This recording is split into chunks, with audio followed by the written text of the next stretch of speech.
No one on the bridge survived when it gave way, tumbling into the Hatchie River.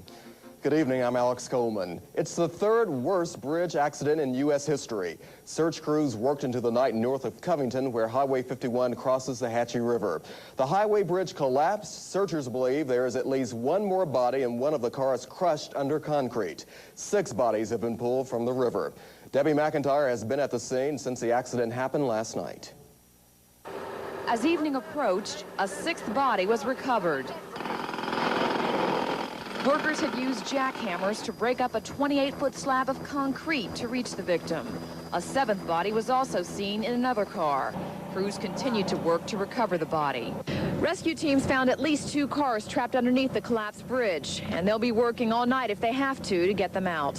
So far, 4 cars and 1 semi are known to have plunged into the Hatchie River last night when the 51 North Bridge collapsed.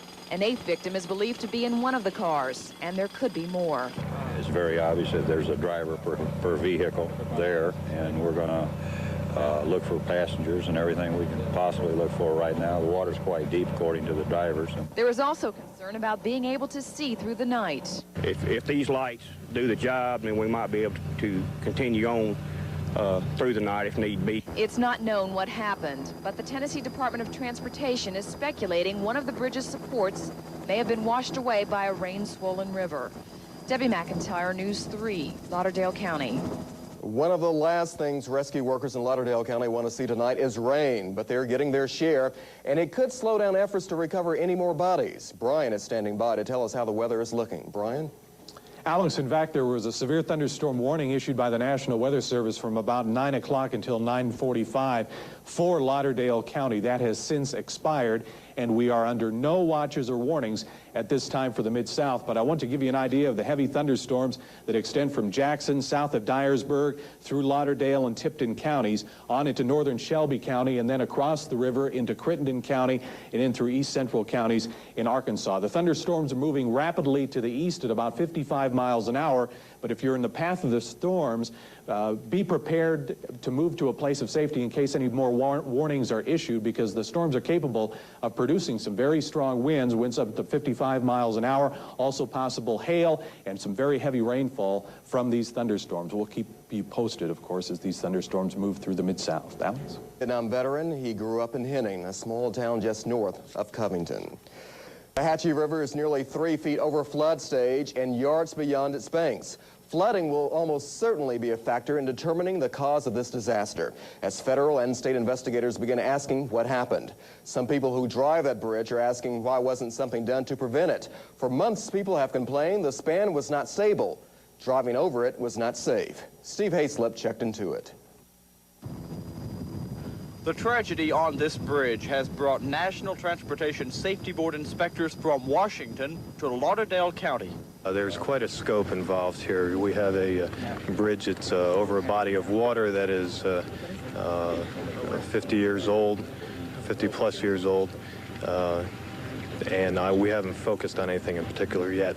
People who live near this bridge and use it every day say it's falling apart and has been for years. We had a motorist that stopped in the rest area before it happened, possibly around 8 or a little before 8, and reported that the bridge was sagging. State officials insist the 50-year-old bridge was all right.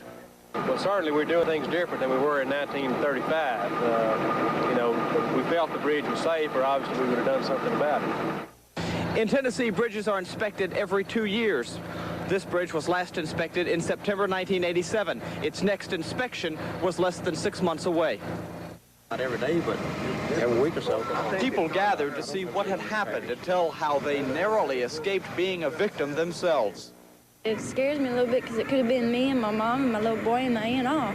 They've been needing to fix it for a long time, you know. It's been slowly falling and cracking, you know, and I think it's been a hazard problem for the last 5-10 years now.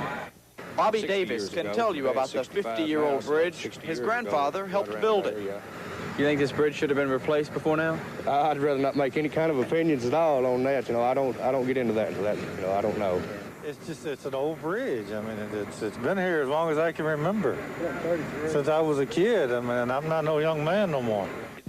People who live here say this tragedy might lead to the repair of other crumbling bridges in the area. They hope this shows officials what can happen if nothing happens. Steve Hayslett, News 3, Lauderdale County. Highway 51 is closed tonight north of Covington. Authorities don't know how long it'll be before the southbound span is opened.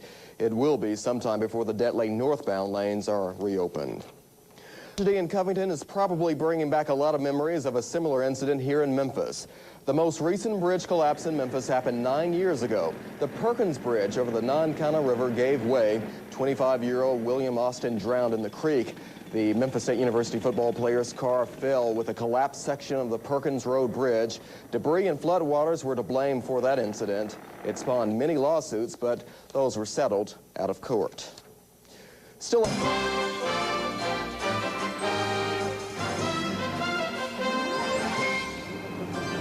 Cranes arrive in Covington to help in the search for more victims of a bridge collapse. Good afternoon. It's the second day of the search for what authorities believe is the 8th person to die in Saturday's bridge collapse. They found a car buried beneath part of a concrete slab in the Hatchie River. The cranes are being brought in to help raise the car this afternoon. Searchers believe they may find the body of Adrian Jones. His family says Jones never returned home after a trip to Covington Saturday night. They've been at the bridge since the search began. 7 victims have been found. The National Transportation Safety Board and the State Department of Transportation are investigating the bridge collapse. Transportation Secretary Samuel Skinner arrives in Covington this afternoon. He'll inspect the collapsed Hatchie River Bridge. 8 people have been found dead since the bridge fell Saturday night. The first funerals for 4 victims are scheduled for this afternoon in Ripley.